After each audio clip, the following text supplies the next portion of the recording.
నమస్తే, welcome to కాలోజ్ TV. Telangana రాష్ట్ర ఆవిర్భావ దినోత్సవం సందర్భంగా తెలంగాణ ప్రజలందరికీ కూడా శుభాకాంక్షలు తెలియజేస్తూ, అసలు తెలంగాణ రాష్ట్ర ఆవిర్భావం సంబంధించి చాలామంది కూడా కొంత చరిత్రను కనుమరుగు చేసేయడం ప్రయత్నించారు. దానిలో ముఖ్యంగా కేసీఆర్ చాలా పెద్ద ఎత్తున కేసీఆర్ ఒక్కడే తెలంగాణ తెచ్చిండు అనే కోణంలో చాలామంది అమరవీరుల త్యాగాలు కావచ్చు, లేకపోతే ఉద్యమకాల త్యాగాలు కావచ్చు, మేధావుల త్యాగాలను కూడా మరుగున పడేసి తను ఒక్కడే చరిత్ర అనే కోణంలో చాలా పెద్ద ఎత్తున ప్రచారం జరిగింది. గత 10 సంవత్సరాలుగా మనందరం కూడా చూసినాం. అసలు తెలంగాణ రాష్ట్ర సమితి ఆవిర్భావానికి ముందు కావచ్చు, లేకపోతే గతంలో తెలంగాణ సాయుధ రహితంగా పోరాటం గురించి తెలంగాణ సమాజం కావచ్చు, దేశ ప్రజలందరూ కూడా కొంతమేర తెలుసు. ఆ తర్వాత 1969 సంబంధించినటువంటి తొలిదేశ తెలంగాణ ఉద్యమం గురించి తెలుసు. టీఆర్ఎస్ పార్టీ ఆవిర్భావానికి ముందు జరిగినటువంటి పరిస్థితులు ఏంటి, అసలు కేసీఆర్ టీఆర్ఎస్ పార్టీ ఎందుకు పెట్టడంగల కారణాలు ఏంటి, దీని గురించి ఒక మరుగున పడినటువంటి చరిత్ర గురించి ఈరోజు మనం తెలుసుకోబోతున్నాం. సో తెలంగాణ ఉద్యమంలో ఒక ఇద్దరు వ్యక్తులు మనం వాస్తవంగా వాళ్ళను అగ్రజులుగా చెప్పొచ్చు. తెలంగాణ ఉద్యమానికి సంబంధించి తెలంగాణ ఉద్యమానికి బేస్ వేయడంలో కావచ్చు, భావాజాల వ్యాప్తి చేయడంలో కావచ్చు, ఇద్దరు కీలక వ్యక్తులు పనిచేసారు. సో వారిద్దరు ఎవరో కాదు, తెలంగాణ ఇప్పుడు ప్రస్తుతం జరుగుతున్నటువంటి కేసీఆర్ గద్దె దిగడంలో కావచ్చు, ప్రస్తుతం రేవంత్ రెడ్డి పాలనలో చాలా నిక్కచ్చిగా విధానపరమైన విమర్శలతోటి ఇటు గత ప్రభుత్వాన్ని ప్రస్తుత ప్రభుత్వాన్ని ఇరుకులో పెడుతున్నటువంటి ఇద్దరు వ్యక్తులు అవుతున్నారో మన ముందున్నారు, మన స్టూడియోలో ఉన్నారు. సో వారిని అడిగి చాలా విషయాలు తెలుసుకుందాం. వారే తెలంగాణ క్రాంతి దళ వ్యవస్థాపకులు పృథ్వీరాజ్ యాదవ్ గారు, అదేవిధంగా జర్నలిస్ట్ విఠల్ గారు, ఇద్దరు కూడా మన స్టూడియోలో ఉన్న జరిగింది. వారు అడిగి చాలా విషయాలు తెలుసుకునే ప్రయత్నిద్దాం. అన్న నమస్తే. నమస్తే అన్న. జై తెలంగాణ. జోహార్ తెలంగాణ అమరవీరులకు. ముందుగా మీకు తెలంగాణ రాష్ట్ర ఆవిర్భావ దినోత్సవ శుభాకాంక్షలు. సో ప్రస్తుతం కేసీఆర్ఏ తెలంగాణ చరిత్ర అనేది చాలా పెద్ద ఎత్తున టీఆర్ఎస్ పార్టీ పెద్ద ఎత్తున ప్రొజెక్ట్ చేస్తూ ఉంది. అసలు టీఆర్ఎస్ పార్టీ పుట్టకముందు 1990s 2001 మధ్య చాలా భావజాల వ్యాప్తి చాలా పెద్ద ఎత్తున జరిగింది. సో గద్దర్ లాంటి వాళ్ళు కావచ్చు, లేకపోతే విమలక్క లాంటి వాళ్ళు కావచ్చు, బెలిలలిత లాంటి వాళ్ళు కావచ్చు, మారోజు వీరన్ లాంటి వాళ్ళు కావచ్చు, చాలా పెద్ద ఎత్తున పనిచేశారు. సో ఆ పరిస్థితులు ఎట్లా ఉండే, అప్పుడు మీరు ప్రత్యక్షంగా ఉన్నారు, టీఆర్ఎస్ పార్టీ ఆవిర్భావం ముందు కూడా ఉన్నారు. సో అలా అప్పుడు పరిస్థితులు ఎలా ఉండే కొంచెం చెప్పగలుగుతారా పృథ్వీరాజన? యాక్చువల్గా ఏంటంటే ఇందిరారెడ్డి కావచ్చు, అంటే ఒక పొలిటికల్గా అక్కడిక్కడ కొంచెం డిస్కంఫర్ట్ ఉన్నటువంటి వాళ్ళు అక్కడిక్కడ కొంతకాలము జానారెడ్డి కావచ్చు, ఇట్లా అక్కడిక్కడ యాక్టివిటీస్ చేస్తున్నట్టుగా చేసి మళ్ళీ వాళ్ళు పార్టీలలో పిలిపించుకొని వాళ్ళ బార్గెనింగ్ కేపబిలిటీస్ పెరగంగానే అటు ఇటు పోయిన సందర్భాలు చాలా ఉన్నాయి. మెయిన్గా మాత్రం 95, 96 అనుకుందాం. అట్లా అప్పటి నుంచి కొంచెం గద్దర్ ఎప్పుడైతే ఇటు సైడ్ వచ్చి మాట్లాడాలని అనుకునే సిచ్యువేషన్స్ వచ్చినాయో అప్పుడు చాలా ఇంటర్నల్ మీటింగ్స్ బాగా జరిగినాయి. జయశంకర్ గారు కూడా అప్పుడే సీఫెల్కెళ్ళి అయిపోయింది, వైస్ ఛాన్సలర్ కూడా అయిపోయిన తర్వాత ఎక్స్టెన్షన్ కూడా రాలేదు తనకు. ఆ టైంలలో కూర్చున్న టైంలో గద్దర్ అన్న కావచ్చు, ముచ్చరత్న గారు కావచ్చు, మా ఇంట్లో కూడా చాలా మీటింగ్ జరిగినాయి. జయశంకర్ గారి తర్వాత ఈవెన్ ఇన్నారెడ్డి గారు కావచ్చు, తర్వాత పాషం యాదగిరి గారు కావచ్చు, కేశవరావు జాదవ్ గారు, ఇట్లా చాలా కూర్చున్న క్రమంలో కొద్దిగా గద్దర్ అన్న జనరల్గా ఏంటంటే కొద్దిగా పెద్దవాళ్ళు అంటే రెస్పెక్ట్ చేసేది. మా నాన్న ముచ్చరత్న గారు అంటే కూడా బాగా అభిమానం ఉండే. అయితే ఊకే పాషం యాదగిరి గారు వచ్చి అట్లే తనకు మియాసంటోళ్ళు చెప్తే జర వస్తాడు, తర్వాత జాదవ్ సాబ్ కూడా ఆయన గురువు కాబట్టి మీరు మియాసంటోళ్ళు చెప్తే వస్తారు అంటే ఇట్లా అంటే 2-3 సందర్భాలు అనమాట. ఆయన వచ్చి కూర్చొని తెలంగాణ మీద ఫస్ట్ నేను స్టడీ చేస్తా అని చెప్పి స్టడీ చేసి అప్పుడు ఒక 2 పాటలు తీసుకొచ్చిండు. అమ్మా తెలంగాణమా ఆకలి కేకల గానమా అని చెప్పారు. అమ్మా తెలంగాణమా ఆకలి కేకల గానమా అమ్మ నీకు వందనాలమ్మో, ఇట్లా ఒక 2 సాంగ్స్ తెలంగాణకు జరిగినటువంటి తెలంగాణ అస్తిత్వానికి సంబంధించినటువంటి, తర్వాత తెలంగాణ సమస్యల గురించి. దగాపడ్డ నా తెలంగాణము గుండె సప్పుడినుడో మాయన్నల్లారా అని ఈ 2 సాంగ్స్ చాలా డీప్గా ఉంటాయి. దాంట్లో మొత్తం గోదావరి కావచ్చు, కృష్ణం గురించి కావచ్చు, నిరుద్యోగం గురించి కావచ్చు, అన్ని కొద్దిగా ఇన్డెప్త్గా స్టడీ చేసి రాసింది. ఒక ఫస్ట్ నవరంగ్ టాకీస్ దగ్గర జరిగినటువంటి మీటింగ్, అది వివి కాలేజ్ పక్కకు ఉంటుంది. అక్కడ నుంచి స్టార్ట్ అయింది. ఆ రోజు ఒక కంప్లీట్గా ఒక డే లాంగ్ సెషన్. దానికన్నా ముందు ప్రిపరేటరీ మీటింగ్స్ జరిగినాయి. సో అక్కడ నుంచి భావజాల వ్యాప్తి అనేది ఇంకొద్ది బాగా డీప్గా కిందాక పోయింది. తర్వాత జనసభ కావచ్చు, మారోజు వీరన్న వచ్చి చేసుడు కావచ్చు, సభ డిఫరెంట్ ప్లాట్ఫామ్స్ మీదకి వెళ్ళి సూర్యాపేట, నల్గొండ ఇట్లా మీటింగ్స్ పెట్టుడు కావచ్చు, వీళ్ళందరూ ఇన్వాల్వ్ అవడు.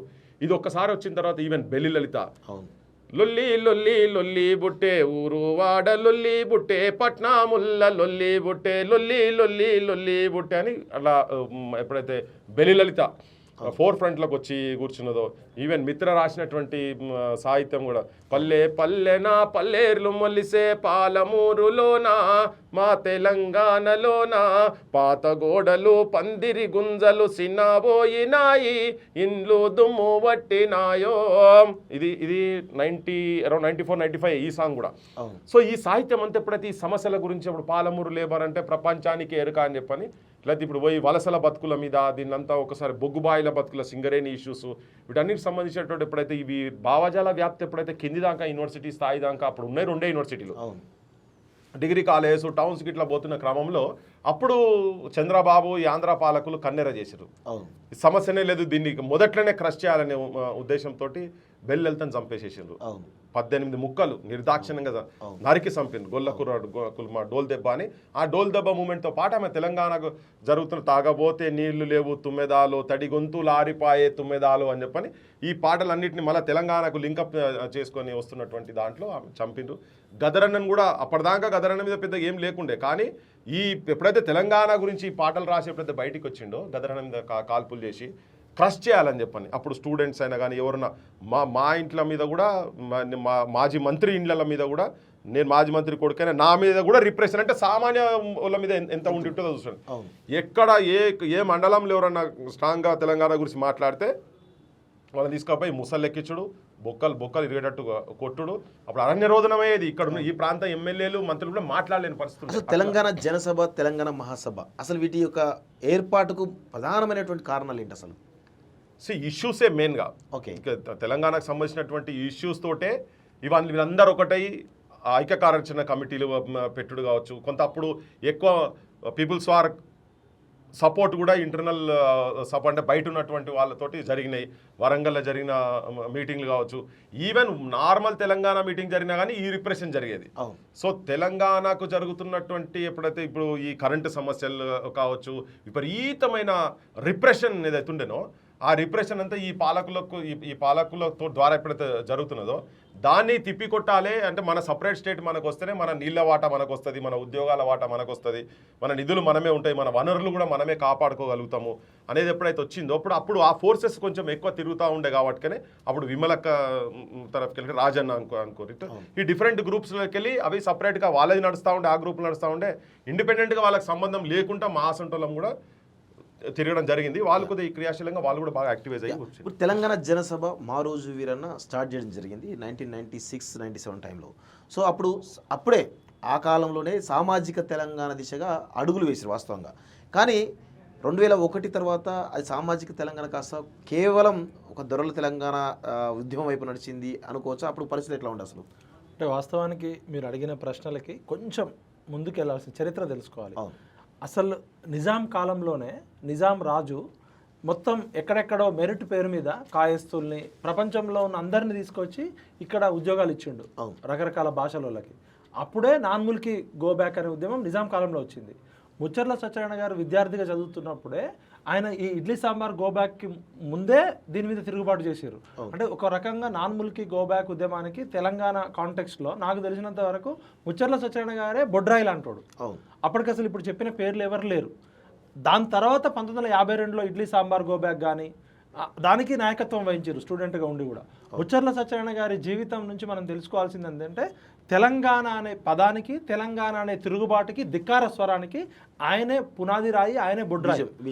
52లో జరిగిన నాన్ముల్కి గోబ్యాక్ ఉద్యమము, ఇడ్లీ సాంబార్ ఉద్యమము, ఆయన కాసు బ్రహ్మానంద రెడ్డి చేసిన అకృత్యాల మీద 69లో ముచ్చర్ల సత్యనారాయణ గారు స్వయంగా వచ్చి మా ఖమ్మం జిల్లాలో KTPS పాల్వంచ దగ్గర మా బంధువు ఆయన కొలిశెట్టి రామదాస్ గారు మా ఉద్యోగాలు మాకు కావాలని 1968 జూలై 8-6 నిరసన దీక్ష చేయాలనుకుంటారు. ఆ దీక్షకు ముందు వాళ్ళు వచ్చి కలిసింది వరంగల్లో ముచ్చర్ల సత్యనారాయణ గారిని. ఇట్లా మేము ఖమ్మం జిల్లా KTPSలో మొత్తం కృష్ణా గుంటూరు జిల్లా నుంచి ఖమ్మోళ్ళంతా వచ్చి మా ఉద్యోగాలు దోచుకుంటున్నారంటే మీరు స్టార్ట్ చేయండి, మేము ధైర్యం ఇస్తామని చెప్పారు. ఆ దీక్ష తర్వాత ఆ దీక్ష మా ఉద్యోగాలు మాకు కావాలని 1968లో స్టార్ట్ అయిన దీక్ష కొన్ని రోజులకే ఖమ్మం జిల్లాలో రవీంద్రనాథ్ అనే ఒక నిరుద్యోగిని ఆమరణ దీక్ష కూర్చోబెడతారు. దానికి కూడా ముచ్చర్ల సత్యనారాయణ గారు వరంగల్ నుంచి వచ్చి చీఫ్ గెస్ట్గా వచ్చి వాళ్ళని మోటివేట్ చేస్తారు. అన్న చెప్పిందేమో 96, 95 నుంచి 2001 వరకు. అసలు అంతకుముందు 52 నాన్ముల్కి గో బ్యాక్ ఉద్యమం, ఇడ్లీ సాంబార్ గో బ్యాక్ ఉద్యమము, తన స్టూడెంట్గా ఉన్నప్పుడు చేసిన ఒక ఆంధ్ర టీచరు తెలంగాణ టీచర్ని, ఒక అవిటి తెలంగాణ టీచర్ని అవమానిస్తే, నల్లకాడ వాళ్ళ భార్య ఆంధ్ర టీచర్ భార్య అవమానిస్తే అది ఉద్యమానికి దారితీస్తుంది. అది అన్న వివరంగా చెప్పగలుగుతారు, నాకు ఆ సీక్వెన్స్ గుర్తురాట్లా. అంటే అసలు తెలంగాణ అనే ధిక్కారాన్ని నాన్ముల్కి గో బ్యాక్ నుంచి మన తెలంగాణ సమాజానికి అందిపించిన వైతాళికుడు, ఒక పాటలు కట్టి అప్పటికప్పుడు కూడా. అది మన ముచ్చర్ల సత్యనారాయణ గారి గురించి మీరు ఒక 1 అవర్ ఎపిసోడ్ చేస్తే కానీ తెలియదు. అక్కడ నుంచి తీసుకుంటే 69 ఉద్యమంలో సంతపూర్ రఘువీర్రావు గారు, ఆయన డక్కన్ క్రానికల్ రిపోర్టర్ ఉంటుండే, ఆయన ప్రతాప్ కిషోర్ గారు. అప్పుడు డక్కన్ క్రానికల్ ఆంధ్రభూమి అనేది తెలుగు వాళ్ళది కాదు, అది తమిళనాడు వాళ్ళది. వాళ్ళు తెలంగాణ ఉద్యమానికి సపోర్ట్ చేసిన ఏకైక పేపర్ మెయిన్ స్ట్రీమ్లో.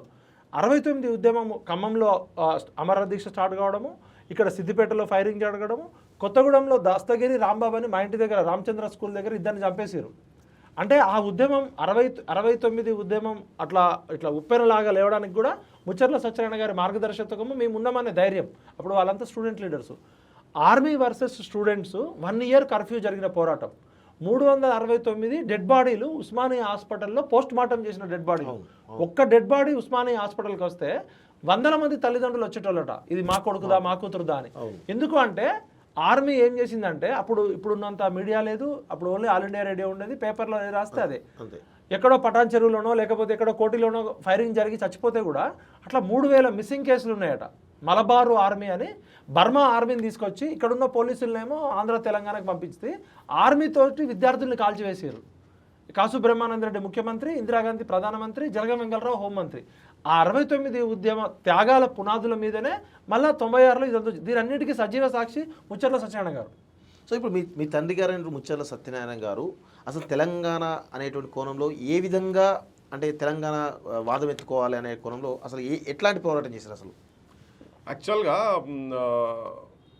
రజాకార్ల వచ్చిన తర్వాత ఎప్పుడైతే సాయుధ పోరాటం జరుగుతున్న క్రమంలో రజాకార్లు ఎప్పుడైతే గ్రామాల మీద దండయాత్ర చేసుకుంటూ వచ్చిందో తన ఆ స్ట్రగుల్లో కూడా ఉండే.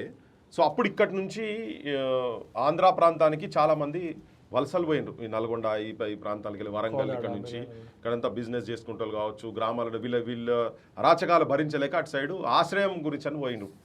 పోతే అక్కడ వాళ్ళ అనుభవాలు మొత్తం వాళ్ళు వచ్చి ఇక్కడ రజాకారులు అప్పుడు వచ్చి చెప్పిన వాటి తనకు ఆ చిన్నతనంలోనే మైండ్లోకి ఎక్కినాయి. సో తన మొదటి నుంచే ఇక్కడ గైర్ ముల్కి గో బ్యాక్, నాన్ ముల్కి గైర్ ముల్కి go back, idli sambar go back. అంటే ఇక్కడ ఫుడ్ మీద వచ్చి ఆంధ్ర వాళ్ళది వచ్చి ఇక్కడ పెత్తనం వచ్చి వాళ్ళు ఇక్కడ ఇడ్లీ సాంబార్ ఏంది కథ ఏందని దానికి వ్యతిరేకంగా పెట్టుడు. తర్వాత ఎప్పుడైతే ఈ Hyderabad state and Andhra state ఎప్పుడైతే కలవాలని చెప్పనే చర్చ జరుగుతూ ఉండదు, ఫజల్ అలీ కమిషన్ వచ్చినప్పుడు, అప్పుడు వాళ్ళు చెప్పినటువంటి ఆ ప్రాంతంలోకి పోయి బ్యాడ్ ఎక్స్పీరియన్సెస్ ఏవైతే జరిగినాయో, చేదు అనుభవాలు జరిగినాయో, ఆ అనుభవాలు ఎప్పుడైతే ఈయనకు అన్ని తెలిసినాయో అప్పుడు తను అప్పుడే వ్యతిరేకించి అప్పుడే సాహిత్య రూపంగా పాటల రూపంగా రాదు. తెలంగాణ సోదరా తేల్చుకో నీ బ్రతుకు మోసపోతివ నీవు గోసపడుతావు, చావు బ్రతుకుల మధ్య సాగుచున్నది నావ, ఏదరికి చేర్చేవో సోదరా నీ నావ, ఆంధ్రతో కలిసి నీ వడుగంటి పోతావో, ప్రత్యేకమై ఉండి ప్రగతి సాధిస్తావో, ప్రతిభ చూపిస్తావు అని. 1956లోనేది. 1956 కాదు, 1954, 55లో రాసిండి ఇది. ఎప్పుడైతే ఫజల్ అలీ ఆవిర్భావం కన్నా ముందు ఆవిర్భావం చర్చ జరిగేటప్పుడు భాష ఒకటే భాష ఒకటి ఉన్న వాళ్ళందరూ ఒక దగ్గర ఉండాలని జరుగుతున్నప్పుడు చర్చలో భాష ఒకటి ఉంటేమి బ్రతుకు ఒకటి ఉండాలి, గోంగూర పచ్చడిని కోరదోయి మన జీవ, కాళ్ళు చెప్పులు లేక కదలదోయి అడుగైన, నిండు దుస్తులు లేక ఉండలేమోయి మనము, తెలంగాణ సోదరా తేల్చుకోని బ్రతుకు మోసపోతివ నీవు గోసపడతావు అని.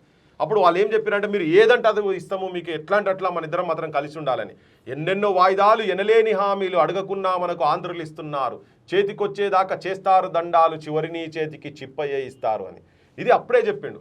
అయితే అప్పుడు కాళోజీ నారాయణరావు కావచ్చు, తర్వాత కొండా లక్ష్మణ్ బాపూజీ అసంటోళ్ళు వీళ్ళంతా అప్పుడు కమ్యూనిస్ట్ పార్టీలో ఉండే వాళ్ళు సమైక్యవాదులుగా ఉండే. వాళ్ళ మొత్తం విశాలాంధ్రలో ప్రజారాజ్యం అని చెప్పని వాళ్ళు అప్పుడు సభలు పెట్టుకుంటూ తిరిగిండ్రు. కాళోజీ నారాయణరావు చాలా సీరియస్గా తిరిగిండు.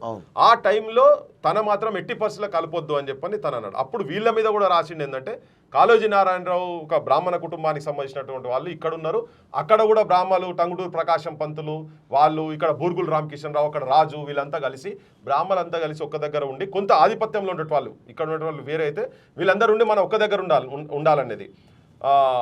రాజు బుర్గుల వారి రంకుతనమే ఇంత సంఘ బహిష్కృతుల స్వార్థమే ఇదంతా కుల రాజకీయాల కుట్రే ఇదంతా అని చెప్పాడు. కులాల ఆధిపత్యం గురించి అని చెప్పాడు. ఇక్కడ రెడ్ల అధికారంలోకి రావద్దు అనుకుంటే మీరు ఒకటైతే ఇది మన రాజ్యం అవుతుంది అని చెప్పని.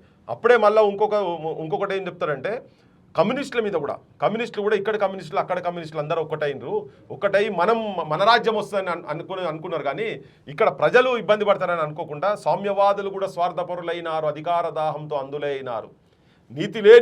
నీతి వారిది చూడు ప్రజల పాడు చేసి బ్రతకలినాళ్ళు అని అందరు రాస్తాడు అన్నట్టు. సో ఇవన్నీ ఇంకోటి ఏంది, ఎందుకు వాళ్ళకు ఇక్కడ ఆశ ఎక్కువ పెరిగింది? ఎందుకంటే అప్పుడు ఉద్యోగాల మీద ఇక్కడికి వచ్చి పెత్తనం చేయాలని చెప్పని అనుకున్నారు కదా. బొగ్గు ఇనుముల గనులు పుష్కలమ్ముగ గలవు తెలంగాణ సీమలో వెలుగునోయి రత్నాలు అభివృద్ధికి ఇచ్చేటంతో అవకాశం ఉన్నదో అందుకే ఆంధ్రులకు ఆశ మిండైపోయాయి అని. ఆ ఆశతోనే వాళ్ళు ఇక్కడికి వస్తున్నారు అనేది చాలా క్లియర్గా. ఇంకొక ఆఖరిది అంటే పెద్ద ఉంటుంది బాగా. ఆఖరి చరణంలో ఏంటంటే అది మన కన్సిక్యూటివ్గా ఇప్పటివరకు బెల్లెల్తాన్ చప్పుడు గద్దర్ కావచ్చు నిన్న మొన్న వరకు జరిగినటువంటి దమనకాండకు సంబంధించినట్టు ఉంటుంది. ఏంటంటే మానసికంగా మనకు పొసగదు. వాళ్ళు అప్పటికే విద్యాపరంగా కావచ్చు దన్నిట్లలో వాళ్ళు అగ్రగణ్యంలో ఉన్నారు కాబట్టినే అప్పుడు ఏం చెప్తారంటే ఇక్కడోళ్ళు పోయి అక్కడ ఆదుకోమని చెప్పని పోయి ఆశ్రయం గురించి అని పోతే వాళ్ళని మనల్ని ఇల్ ట్రీట్ చేసిరు అనేది బాగా మైండ్లో తనకు ముచ్చరత్న గారి మైండ్లో పడ్డది. ఆనాడు మనవారు ఆపదల పాలయ్యి ఆశ్రయం మిమ్మంటూ ఆగానబోయితే పండుగని మనల పిండినారే వారు నైజాము మూర్ఖులని నవ్వినారే నాడు. మీరంతా నైజామోలకు మీ సంస్కారం లేదు, మీకు చదువు లేదు, మీ బతకరాదు, మీదో బతుకులాని ఇట్లా అవహేళన చేసేదట. నైజాము మూర్ఖులని నవ్వినారే నాడు ఆనాడు మాతృభాష గుపించలేదేమి ముక్కోటి బల్గమని తొక్కడన లేదేమి అని అప్పుడే క్వశ్చన్ చేసినట్టు. ఇది నేను చెప్పేది 54-55లో జరిగింది. కానీ చరిత్రలో ఇప్పటిదాకా వచ్చే క్రమంలో ఇక తన పేరైతే ఎక్కడో తీసేసి మొత్తం మూలకేసి కనుమరుగు చేసేసారు, బొందలే పెట్టిరు. నిన్న మొన్న కొంచెం బయటికి వస్తాను. సో అయితే నేపథ్యం ఏంటంటే ఈ అనుభవాలు ఎప్పుడైతే రజాకారులు అప్పుడు ఇక్కడ కుటుంబాలు అక్కడ పోయినాయో అప్పుడు జరిగినటువంటి కావచ్చు. ఇంతకుముందు విటల్ చెప్పినట్టు ఒక టీచర్ది సంబంధించినటువంటి ఒక ఇష్యూ తోటి అదో పెద్ద అజిటేషన్కు దారి తీసింది వరంగల్లో. ఆయన సస్పెండ్ చేస్తారు, రస్టికేట్ తీసి పడేస్తారు, ట్రాన్స్ఫర్ చేస్తారు. దానికి వ్యతిరేకంగా అప్పుడు తన స్టూడెంట్స్ యూనియన్ ప్రెసిడెంట్ ఉండి ఆ ఇష్యూని టేకప్ చేస్తారు అన్నట్టు. ఇష్యూ టేకప్ చేసి కొట్లాడి అది ఒక పెద్ద మహా ఉద్యమంగా అవుతుంది వరంగల్లో మొత్తం. అది బేస్ తనకు అక్కడ బేస్ అనేది స్టూడెంట్స్ అప్పుడు ఇంటర్మీడియట్ 10th క్లాస్ అవుతారే పెద్ద చదువులు కదా. సో అది మూలం తనకు బేస్ పడ్డది ఏంటంటే రజాకారులు అప్పుడు వాళ్ళు అటు పోయిన దాని అనుభవాలను బట్టి తనకు వచ్చింది ఈ ప్రాంతం అస్తిత్వం ఇక్కడ ఉన్నట్టు. వీళ్ళందరూ అప్పుడు ఉర్దూ మీడియంలో ఈ ఉర్దూ మీడియం పాటలు రాసేది ఇవన్నీ చేస్తారు కాబట్టి ఆ అనుభవాలను దృష్టిలో పెట్టుకొని ఇది మనకు పొసికేది కాదు అని చెప్పి అక్కడి నుంచి స్టార్ట్ అయింది. మెయిన్గా 1969 ఉద్యమం అప్పుడు నీరు గారడానికి ప్రధానమైన కారణం ఒక పొలిటికల్ స్టెప్ అనుకోవచ్చా? కేసీఆర్ కూడా అలానే చేస్తాడు అని చెప్పి చాలా భ్రమల్లో మనం అప్పుడు భావజాల వ్యాప్తి చేసినాం. కేసీఆర్ మీద నమ్మకం లేకుంటే 1969 ఉద్యమంలో చాలా క్లియర్గా దాదాపు 8 మంది ఎంపీలు గెలవడము అవన్నీ తర్వాత మళ్ళీ కాంగ్రెస్ విల్లంగాడు ఇవన్నీ జరిగినాయి కదా. మెయిన్ అక్కడ నీరు గారడానికి మెయిన్ ప్రధాన కారణం పొలిటికల్ మూమెంట్ అనుకోవచ్చా? అంటే 1969 మొదలుపెట్టింది రాజకీయ నాయకులు కాదు, విద్యార్థులు. మాకు ఉద్యోగాలలో తెలంగాణ భూమిపుత్రుల ఉద్యమం అసలు ఒరిజినల్ ఉద్యమం. అది తెలంగాణ రాష్ట్రం కోసం స్టార్ట్ అయిన ఉద్యమం కాదు. మా ఉద్యోగాలు మాకు కావాలని మొదలైన ఉద్యమము. అది చెన్నారెడ్డి జొర్రే వరకు విద్యార్థుల చేతిలో ఉండే. తెలంగాణ ప్రజాసమితి సబ్జెక్టు కరెక్షన్ ఏమన్నా అన్న చెప్తారు. 11 ఎంపీ సీట్లు నాకు తెలిసి అప్పుడు 12 ఎంపీ సీట్లు ఉంటే ఒక ఎంపీ సీటు కోల్పోయింది. మరి ఖమ్మమా ఎక్కడో 11 ఎంపీ సీట్లు తెలంగాణ ప్రజాసమితి పేరుతో వచ్చినాయి. చెన్నారెడ్డి గారిని ఎలక్షన్ కమిషన్ 6 సంవత్సరాలు ఆయన అనర్హుడిగా ప్రకటించింది. ఆయన ఏదో కేసులోనో ఏదో తప్పు చేస్తే అప్పుడు ఆయన రాజకీయ నిరుద్యోగి ఉన్నాడు కాబట్టి పాములు పెట్టిన పుట్టలోకి అప్పుడు చీమలు పెట్టిన పుట్టలోకి పాములాగా వచ్చిండు. అందరూ ఏమనుకుంటారంటే తెలంగాణ ఉద్యమము తెలంగాణ ప్రజాసమితి చెన్నారెడ్డి అనుకుంటారు. అప్పటికి ముచ్చర్ల సత్యనారాయణ గారి స్ఫూర్తితోటి విద్యార్థులు మల్లికార్జున్ కావచ్చు, కొలిశెట్టి రామదాస్ కావచ్చు, ముఖ్యంగా దానిలో ప్రజలు పాల్గొనలే. స్టూడెంట్స్ వర్సెస్ ఆర్మీ ఫైట్ జరిగింది. నిర్దాక్షిణ్యంగా చంపింది ఇందిరాగాంధీ. ఇందిరాగాంధీ చంపిన పాపం కడుక్కోవడానికే తర్వాత 1974 పార్లమెంట్ యాక్ట్ ద్వారా హైదరాబాద్లో 76 రకాల సెంట్రల్ గవర్నమెంట్ ఇన్స్టిట్యూట్స్ పెట్టింది తెలంగాణ. ఈ సెంట్రల్ యూనివర్సిటీ కానీ ఎన్జిఆర్ఐ కానీ. అయితే ఆర్మీ వర్సెస్ స్టూడెంట్ ప్రపంచ చరిత్రలో ఎక్కడ జరగలే పోరాటం. ఈ 69 ఉద్యమాలే ప్రపంచంలో చాలా పోరాటాలకు స్ఫూర్తినిచ్చింది. మేము ఒకసారి ఢిల్లీ వెళ్ళినప్పుడు మహాశ్వేతాదేవి గారిని కలిసినాం. తెలంగాణ ఉద్యమంలో అందరినీ పెద్ద మనుషులను కలిసే టైంలో ఆమె అసలు మీరు తెలంగాణ అనగానే ఇట్లా తెలంగాణ అంటే ఒక మహామంత్రం, మాకు అంత గొప్ప త్యాగాలు చేసిన నేల మీది మాకు ఒక ఇన్స్పిరేషన్ అని చెప్పింది. తర్వాత జార్జ్ ఫెర్నాండెస్ గారిని కలిసినాం. ఆయన అన్నాడు 69 ఉద్యమ స్ఫూర్తిగా తీసుకొని నేను బాంబేలో కార్మికుల ఉద్యమాన్ని నిర్మించిన, నాకు అంత పేరు రావడానికి కారణము జార్జ్ అది తెలంగాణ అనేది ఒక మహామంత్రం అని చెప్పింది. అలాంటి నేలలో ఇందిరాగాంధీ సాబిటైజ్ చేయడము, అప్పుడు ఇంత కమ్యూనికేషన్ వ్యవస్థ లేకపోవడము, మీడియా ప్రచార సాధనాలు లేకపోవడము, నాయకత్వం కేవలం విద్యార్థులు నడిపిన ఉద్యమే, ప్రజలు ఎక్కువ పార్టిసిపేట్ చేయలే. ప్లస్ అప్పుడున్న చెన్నారెడ్డి పూర్తిగా తన ఇంత పెద్ద ఉద్యమాన్ని తన గవర్నర్ పదవి కోసమో తన ముఖ్యమంత్రి పదవి కోసమో రాజీ పడ్డాడు. అందుకనే చెన్నారెడ్డిని కూడా ముచ్చర్ల సత్యనారాయణ గారు చాలాసార్లు ప్రశ్నించారు. నేను ఏమంటున్నా అంటే ఈ ప్రజలేమో వీర తెలంగాణ సాయుధ పోరాటం కావచ్చు, నాన్ముల్కి గోబ్యాక్ ఉద్యమం కావచ్చు, 68లో 69లో జరిగిన విద్యార్థుల పోరాటం కావచ్చు, తర్వాత ఈ ఇందిరాగాంధీ ఉక్కు పాదంతో అణిచివేయడంతో Telangana cream విద్యార్థులంతా Osmania medical college వాళ్ళు, ఆర్ఈసీ పిల్లలంతా అడవులోకి వెళ్ళిపోయారు. ఆ అడవుల్లోకి 69 నుంచి ఇక్కడ నక్సలిజం పెరగడానికి కారణం కూడా ఇక్కడ ఆర్మీ పిల్లల్ని చంపేసినాక ఇక అప్పుడున్న పిల్లలు తుపాకులు పడాల్సిన పరిస్థితి ఏర్పడ్డది. 69 నుంచి మళ్ళీ 2001 వరకు చనిపోయిన పోలీసులు కావచ్చు, చంపిన పోలీసులు కావచ్చు, చనిపోయిన నక్సలైట్లు కూడా తెలంగాణ ఉద్యమాన్ని ఆర్మీ చంపడంతో డెమోక్రటిక్ స్పేస్ క్లోజ్ చేసింది అప్పుడు ఇందిరాగాంధీ. దాంతో ఇంత రక్తతర్పం జరిగింది. త్యాగాలేమో గొప్పగా ఉన్నాయి, ప్రాణత్యాగాలు ఇస్తున్నారు ప్రజలు. కానీ తెలంగాణ సమాజం తన అస్తిత్వానికి, తన అస్మితకు, తన త్యాగ నిరతకి తగ్గ కొత్త రాజకీయ నాయకత్వాన్ని ఎంచుకోవడంలో విఫలమైంది. ముచ్చర్ల సత్యనారాయణ గారు లాంటి వాళ్ళంతటా వాళ్ళు వచ్చారు.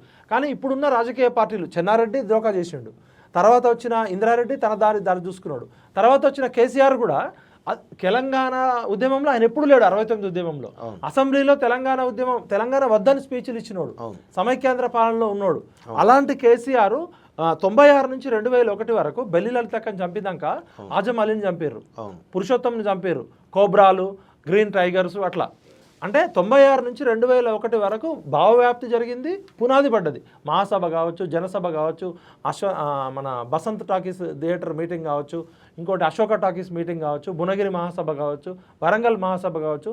దీనిలో ముచ్చర్ల సత్యనారాయణ గారు, పాషం యాదగిరి గారు, గద్దరన్న గారు, ఇన్నయ్య గారు వీళ్ళంతా పెట్టారు. అప్పుడు ప్రకాశ్ అన్న కూడా లేకుండే. వీళ్ళు పెట్టిన దానిలో అప్పుడు భావవ్యాప్తి చేసినాక కేసీఆర్కి ఎప్పుడైతే చంద్రబాబు నాయుడు గారు మంత్రి పదవి ఇవ్వకుండా ఆయనని డిప్యూటీ స్పీకర్ పదవి ఇస్తే అసలు చాలామందికి తెలియదు. ఈయన కేసీఆర్ మెయిన్ బయటకు రావడానికి కారణం ఏంటంటే అప్పుడు ఈయన స్పీకర్ పదవి తీసేసి డిప్యూటీ స్పీకర్ ఇచ్చారు. స్పీకర్ ఎవరు? ప్రతిభా భారతి. ప్రతిభా భారతి ఒక దళిత కులానికి చెందిన మహిళ. ఈయన ఇగో అడ్డం వచ్చింది. నన్ను కేసీఆర్ చంద్రబాబు నాయుడు అవమానించిండు, నన్ను డిప్యూటీ స్పీకర్ ఇస్తే నేను ఆమెని మేడం అని పిలవాలా అని చెప్పి, అంటే ఒక దళిత ద్వారా ఫ్యూడల్ మెంటాలిటీ, ఆ దళితురాల్ని స్పీకర్గా చేసినందుకు ఒక ఫ్యూడల్ వెలమ ద్వారా ఇగో అడ్డం వచ్చింది. ఈయన మంత్రి పదవి ఇవ్వకపోవడం ఒక కారణము, ఈయనకి డిప్యూటీ స్పీకర్ ఇవ్వడం కారణం. ఆయన తెలంగాణ రాష్ట్ర సమితి పెట్టాలని నిర్ణయించుకున్నాక కూడా పెట్టాలా వద్దా అనే దశ నుంచి అన్న కలిసి పనిచేసిండు.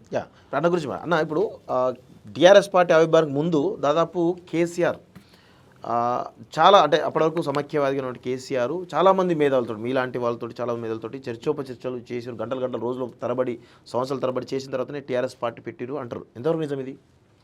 చర్చలు అయితే పెట్టేది, కాకపోతే కొద్దిగా ఎగ్జాజరేషన్ కూడా ఉంది. అయితే ఈయన కన్నా ఎక్కువ ఏంటంటే ఈ హనుమంతరావు గారు ఉండే, బోయినపల్లి హనుమంతరావు గారు, వారు కొద్దిగా బాగా తెలంగాణ అంటే పిచ్చి తనకు కూడా. అయితే బాగా దగ్గర రిలేటివ్స్ చిన్నప్పటి నుంచి కలిసి చదువుకున్నటువంటి వాళ్ళు.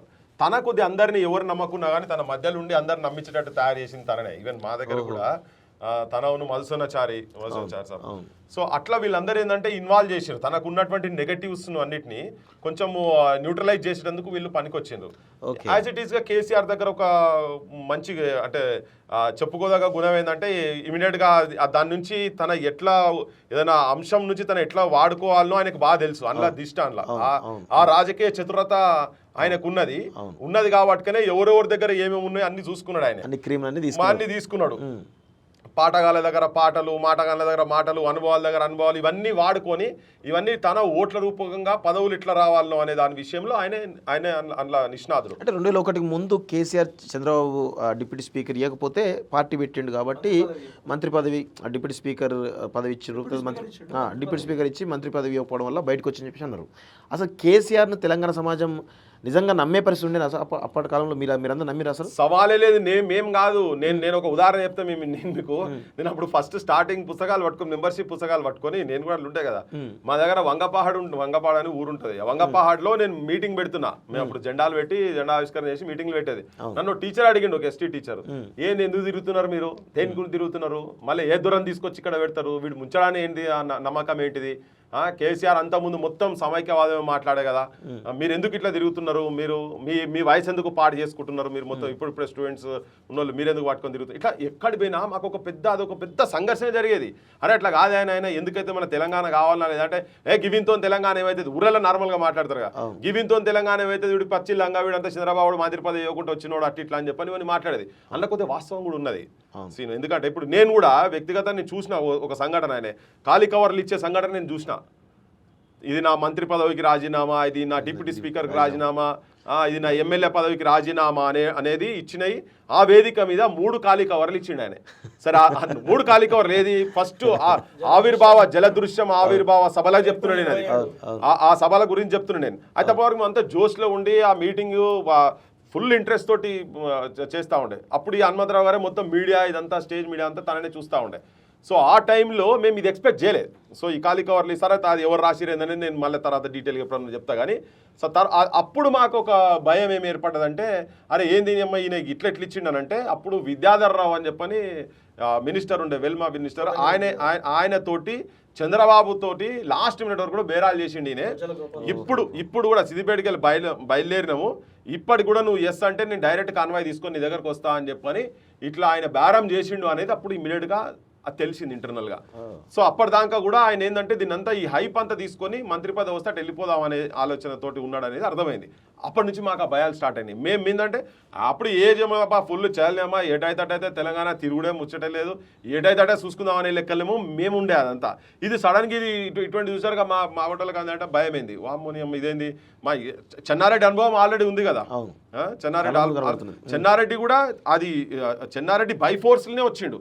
మూమెంట్ ఒక పీక్ స్టేజ్లో పోయిన తర్వాత ఇక్కడ కంట్రోల్ చేసే సిచ్యువేషన్ లేకపోయేసరికి అప్పుడు మా ఫాదరే యాక్చువల్గా ఆయన ఇన్వైట్ చేసింది కూడా, రావోయి మర్రి చెన్నారెడ్డి అని. రావోయి మర్రి చెన్నారెడ్డి, ఇకనైనా రావేమి వెర్రి చెన్నారెడ్డి, రావోయి రామచంద్రారెడ్డి, ఇకనైనా రావేమి మూగ Chandra Reddy.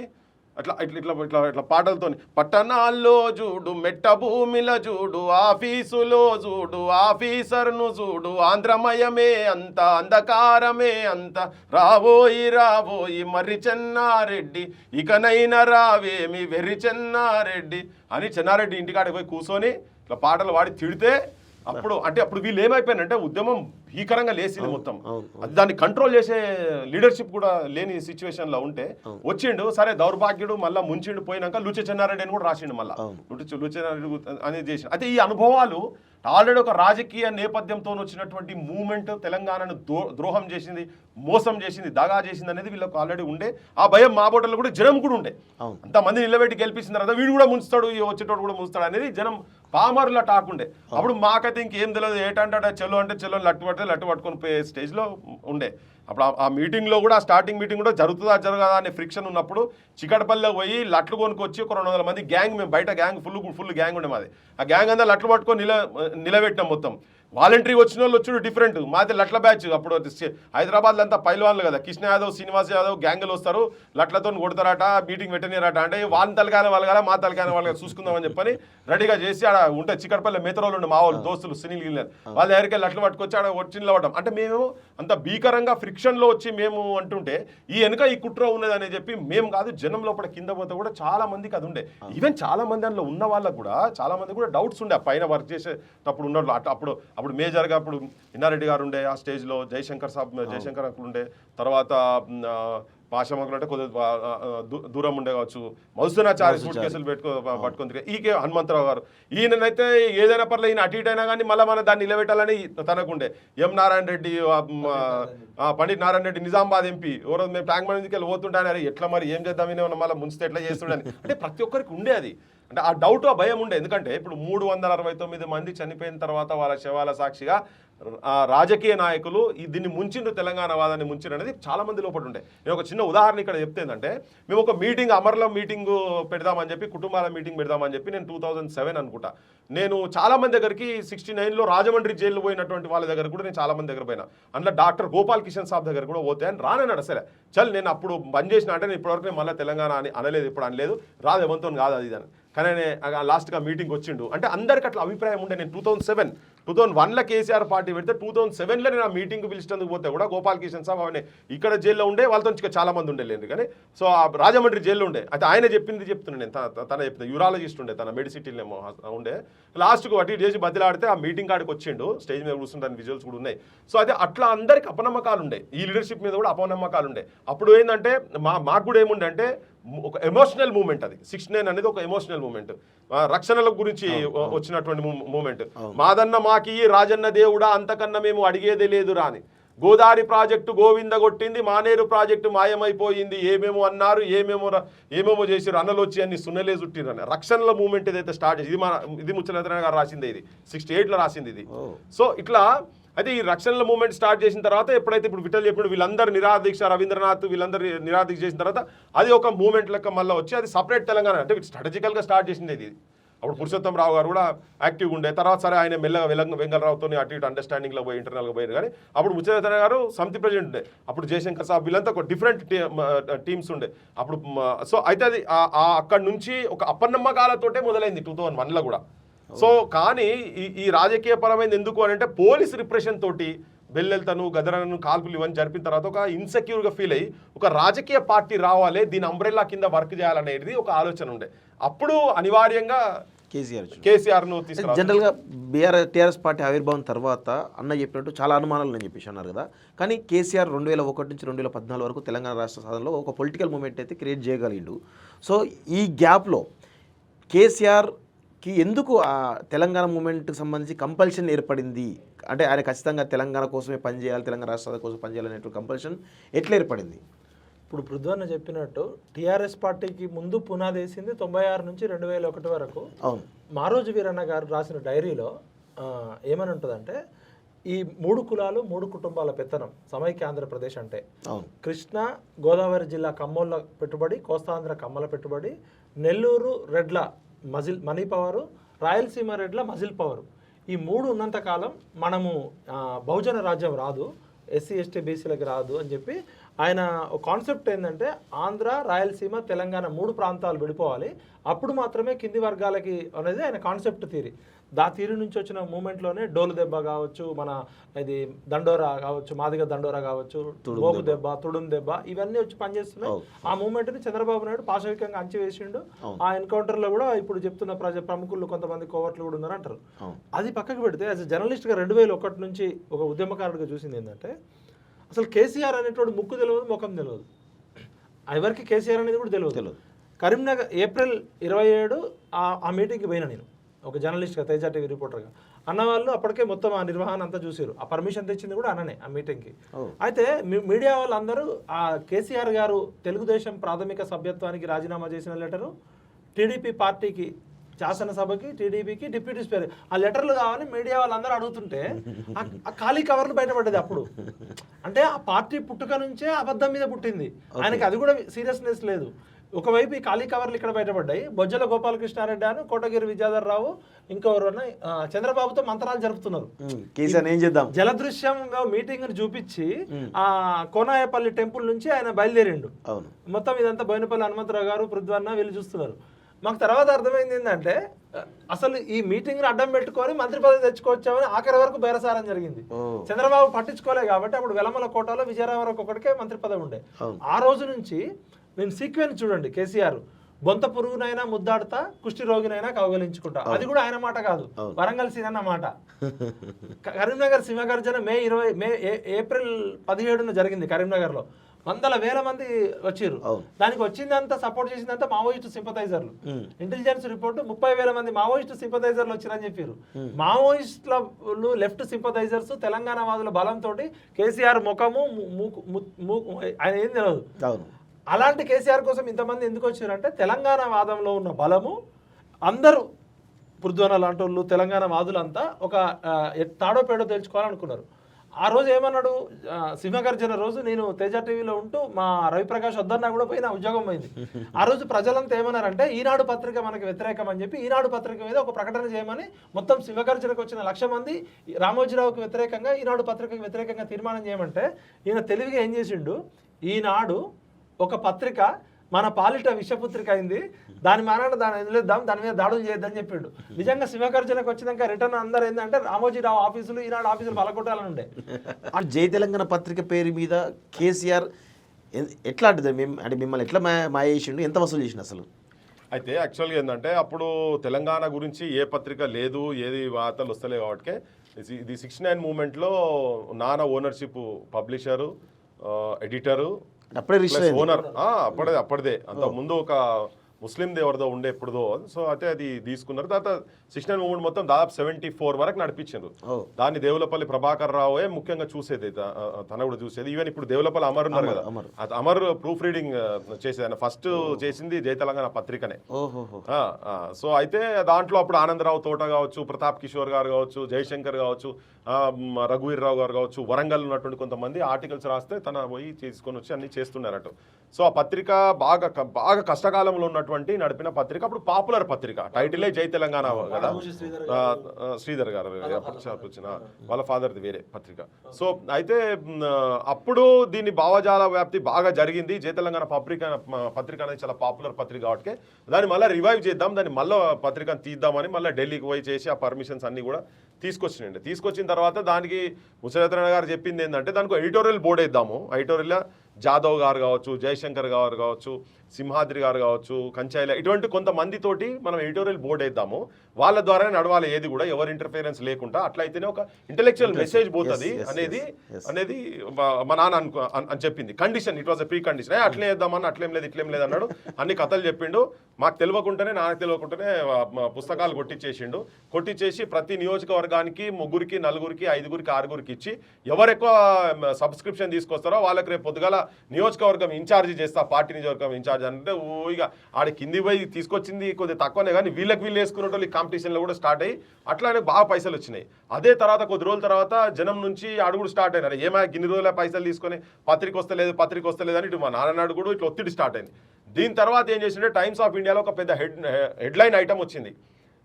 KCR pulls in 50 lakh rupees row over non starter news paper అని బ్యానర్ ఐటమ్ వచ్చింది టైమ్స్ ఆఫ్ ఇండియాలో. అది రాగానే ఇక అప్పుడు వాళ్ళు ఇంటర్వ్యూ చేసిండ్రు. మా నాన్నది కూడా ముచ్చరత్న గారు వచ్చి ఇంటర్వ్యూ చేస్తే, నేను పత్రిక ఇస్తా అన్న విషయం వాస్తవమే, కానీ సబ్స్క్రిప్షన్ పుస్తకాలు నాది ఎక్కడ సంతకం లేదు, మరి ఎక్కడ పోయినాయి పైసలు, ఎక్కడ పోయినాయి, ఏ అకౌంట్లో పోయినాయి, మీరు ఏ అకౌంట్లో తెరిచిందంటే అప్పుడు వచ్చి చంద్రశేఖరరావు దగ్గర కూర్చొని, నువ్వు అది ఎక్కడ ఏం చేసినావు అని, పత్రికనన్నా తీయాలి, మనం జనానికి పత్రిక పోవాలి, ఇది పెద్ద కాంట్రవర్సీ అవుతున్నది, పోయి ఇది మా మీద పడేటట్టున్నది అని చెప్పానంటే తీద్దామని పోస్ట్పోన్ చేసి స్టార్ట్ చేసి ఈయనది అర్థం కాలేదు, నేను పత్రిక ఇయ్యా అని చెప్పేసేసిండు.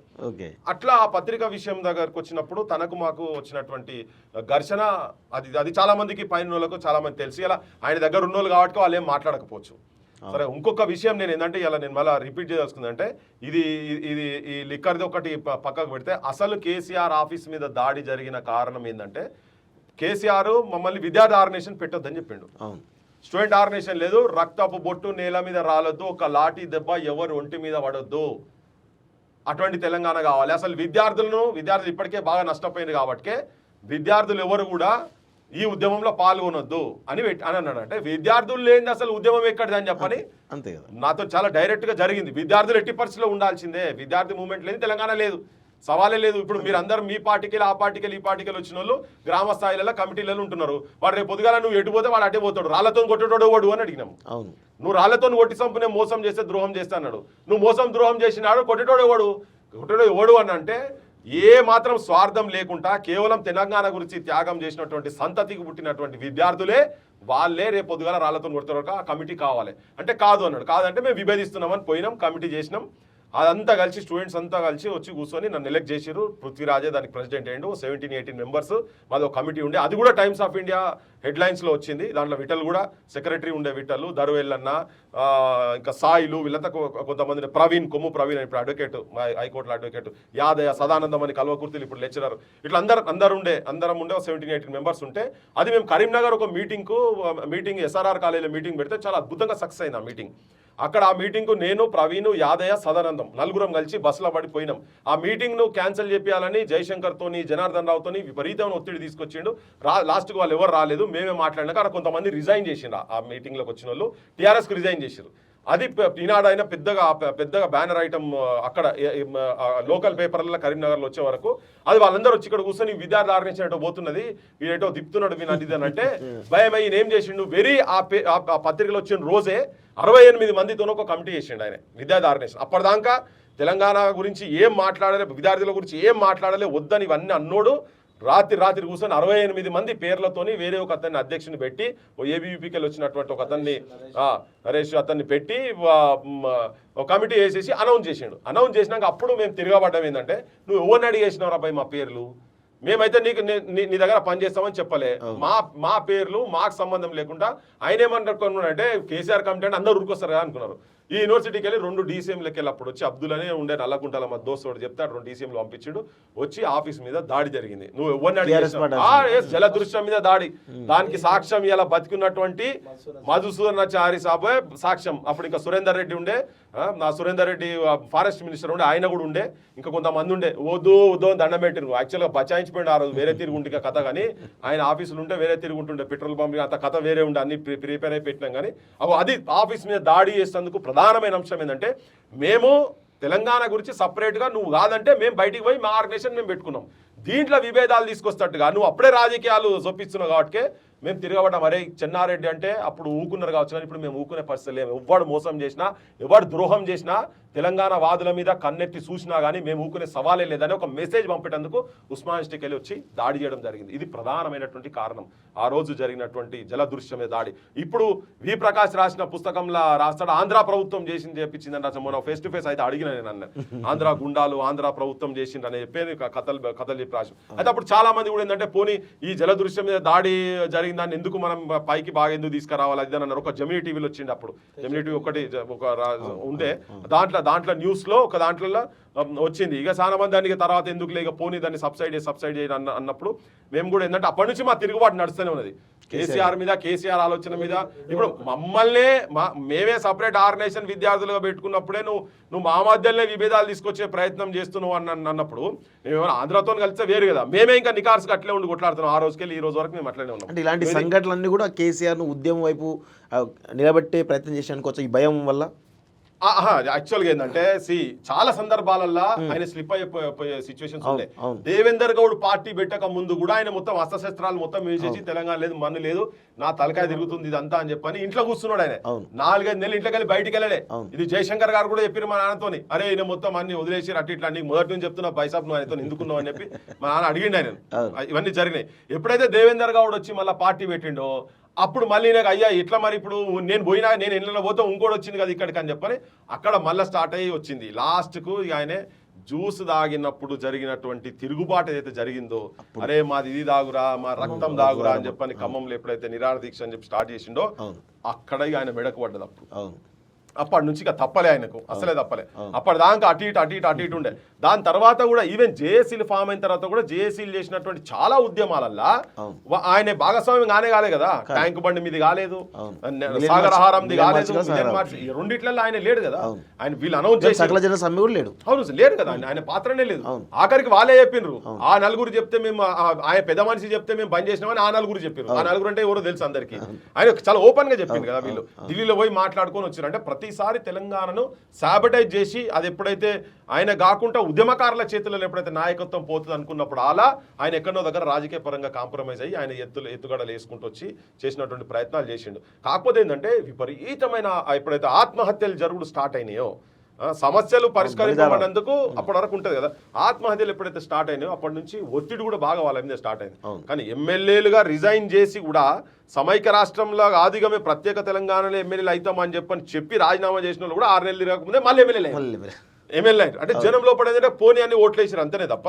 సో అంటే వాళ్ళ నిబద్ధత వాళ్ళ చెప్పడానికి ఏంటంటే ఆ ఒత్తిడిలో ప్రతిసారి కేసీఆర్ ఉండే. ఎందుకంటే ఇప్పుడు ఏంటంటే ఉద్యమకారులు చాలా మంది బయట ఉన్నారు కదా, ఎవరు అంత ఈజీగా పోనీ ఏదో ఓట్లయితే ఏని అన్నట్టు. ఇప్పుడు గదరన్న సొంటోళ్ళు కావచ్చు, చాలా మంది విమలక్క సొంటోళ్ళు కావచ్చు, మా బొట్టలు కావచ్చు, చాలా మంది ఇష్యూస్ మీద తిరుగుతున్నటువంటి పాశం వ్యాధి సొంటోళ్ళు కావచ్చు, చాలా మంది కూడా తెలంగాణ అనేది ఇప్పుడు ఈయన వదిలేస్తే మిగతా అందరూ వదిలేటట్టు లేరు కదా. సో ఇదంతా ఉండే మిగతా బయట ఉన్నటువంటి ఆర్గనైజేషన్స్ కూడా చాలా వదిలేటట్టు సిచ్యువేషన్స్ లేకుండా కాబట్టి అనివార్యమైన పరిస్థితి ఎక్సెప్ట్ ఒక రాజకీయపరమైన ప్రత్యామ్నాయం లేకుండా ఉండడు ఒక్కటి తప్ప ఉద్యమంలో సర్వంగా అన్ని పాటలు రాష్ట్రాలు పాటలు పాడిరు ఆటలాడిండు సభలు పెట్టిండ్రు ట్రైనింగ్ క్లాసెస్ భావజాల వ్యాప్తి ప్రొఫెసర్లు పుస్తకాలు విపరీతమైన లిటరేచర్ వచ్చి స్టార్ట్ అయింది. అప్పుడు ఒక జై తెలంగాణ పత్రిక ఒకటే ఉండే, ఇప్పుడు అట్లా కాదు కదా. ఇప్పుడు స్వచ్ఛందంగా పత్రికలు స్టార్ట్ అయినాయి, పత్రికలు వచ్చినాయి, ఆర్టికల్స్ వచ్చి స్టార్ట్ అయినాయి. కొన్ని సందర్భాలలో భయానికి ఆంధ్రజ్యోతి అయితే తెలంగాణకు సంబంధించినటువంటి ఆర్టికల్స్ చాలా రాయాల్సి వచ్చినాయి. వాళ్ళందరూ అంటే ఎక్కడెక్కడ ఏ సమస్యలు ఉంటాయో ఆ సమస్యల మీద వీళ్ళందరూ రాసుడు స్టార్ట్ అయినాయి కదా మొత్తం. సో అట్లా జరిగింది. 2003లో టీఆర్ఎస్ పార్టీకి ఒక రకమైనటువంటి ఇమేజ్ వచ్చింది. అప్పుడు స్థానిక సంస్థల ఎన్నికలు ఎంపీటీసీ జెడ్పీటీసీ సర్పంచ్ ఎన్నికల్లో భారీ ఎత్తున తెలంగాణ కొన్ని జెడ్పీ చైర్మన్లు అయితే ఒక 4-5 జెడ్పీ చైర్మన్ వచ్చి తెలంగాణలో 2 కరీంనగర్ నిజామాబాద్ 2 వచ్చినాయి. వరంగల్ కూడా వచ్చింది. వరంగల్ రాలేదు.